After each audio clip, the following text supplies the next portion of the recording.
Hey guys, Prowl 1701 here, and today we're reviewing parts 3 and 4 of The Scream of the Shalka. This was sent to me by Ian, and I really appreciate him sending it. I've never seen it before, so it's nice to be able to see this for the first time. I think it was a great way to celebrate Doctor Who's 40th anniversary since the modern show hadn't started yet at the time. As I mentioned in my video for part 1 and 2, I do like the animation. I think the animation looks really good and moves a lot more fluidly than I would have thought it would have, which I like. I didn't enjoy parts 3 and 4 as much as parts 1 and 2, but it was still good. I still enjoyed it. I continue to like Richard E. Grant's Doctor. And it's interesting because obviously his Doctor has went through something traumatic that's kind of hardened him. Because he doesn't really want to be here. He doesn't really want to help the humans. He just kind of he just wants to get his TARDIS and get out of there. And whatever happens to Earth, happens to Earth. He's trying really hard to not care. It references this multiple times in parts 3 and 4 that obviously something had happened that he wasn't going to do this again. He tells, Allison, is that her name? You know, last time I was in a situation like this. And then even when he's talking to the master, the robot master, we'll get to that, and he's like, well, we need to do this. And then the robot master's like, well, you program my brain to think like this and that we should do this. He's like, I know. The master being a robot. Interesting. Did not see that coming. Explains why he looks more like a classic series master. Did not see that coming, but the master robot is so much like the master that it thinks like the master, even though it knows it's not really the master, it's a robot. But it definitely still has like a sentient living personality, which is interesting, and I like that. And Derek is doing a great job voicing the master here, by the way. I like how the master does feel like the master in this. Like he turns on the Doctor to work with the Shalka. I love that bit when the Doctor does walk in the doors. It's like, Doctor, you're alive. I mean, how dare you invade the sanctity of the great Shalka? That's funny. That's funny. I also gotta say, I love when the Shalka kind of leader talks to the Doctor. It's like, we have figured out how to control your primitive device. And the Doctor's like, really? Can you show me how to control it? Because it sounds like a Fourth Doctor quip. That's like something the Fourth Doctor would say.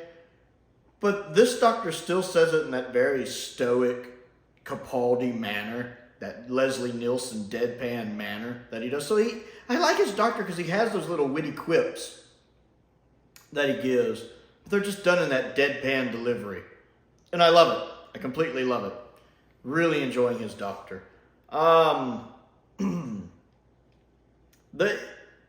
The cliffhanger for part 3 was good with the black hole. I did enjoy that. It's kind of weird how the Doctor almost gave up and was leaving a phone call. This Doctor carries a cell phone. That's really weird. I don't know why, but I find that really weird. But I did love the scene when he makes the TARDIS just appear around him in the black hole. That was animated pretty well, too. I thought that was pretty cool. And then how he just walks in, he's like, hello, I'm the Doctor, hello, hello. I'm the Doctor, this is this, and then he just pulls the lever and it sucks all of the Shalka out of the TARDIS. And that's a black hole. I love that. That's the Doctor. No matter the situation, he's in control. Again, as I mentioned in parts 1 and 2, the review for that one. He already feels more like the Doctor than Whittaker. Because he's in control of the situation. He doesn't seem flustered much. And especially when he just walks in there, boom, sucks them all out of the TARDIS. And again, I love that TARDIS design. The TARDIS console itself looks great. The TARDIS interior room looks great. Loving the TARDIS design. Love the fact that the Doctor's kind of given up on having companions, so he built himself a robotic master, even knowing it'll probably stab him in the back. Just to have some company and have one of his old friends to travel with, in a way. That's interesting. Allison is all right. I'm still not really connecting with her. I liked her better in parts 1 and part 2. I didn't really, because she doesn't really know what's going on. There's a bit of mystery of what was going on with her through a lot of 3 and 4, why they let her go. It's nice to see that her boyfriend / character, I guess, was still alive, because I wasn't sure what had happened to him. So it's good to see he survived. And the cliffhanger to part 4, when her boyfriend's like examining that scratch on her head and that thing pops out of it. There's some body horror for you. That's creepy. That was an interesting cliffhanger as well.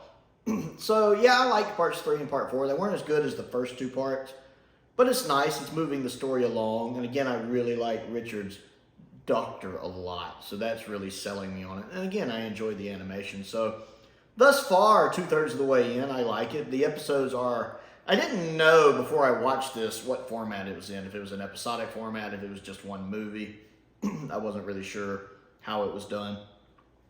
And it is a 6-parter I see, but they're shorter than a traditional episode. They seem to range from anywhere between 10 to 15 minutes, basically a piece. I think part 3 was 12 minutes and part 4 was like 14 and something minutes. So that's interesting. It doesn't take too long to get through them. But I'm enjoying it. So, Scream of the Shalka, parts 3 and 4. What do you think of it? Comment down below and let me know. Other things to do. Don't forget to click the like button and the subscribe button and the bell for notifications so you never miss out on another video. That does help me out. I am trying to grow the channel to 1,000 subscribers in 2023. That'd be a great way to celebrate Doctor Who's 60th anniversary for me, and I would appreciate that.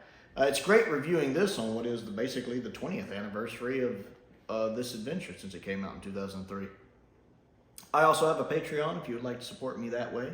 There's a link to that down in the description below. I want to give a shout out to some of my top tier patrons, Stephen Crane, Colin Coney, and Finn Perkins. I do appreciate their support, as I do the support of all of my patrons. It does help me keep the bills paid.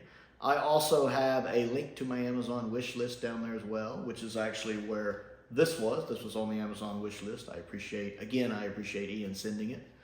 And if there's anything there you would like to send me, my P.O. box is down in the description if there's anything else you'd like to send. Most importantly, though, thank you for watching.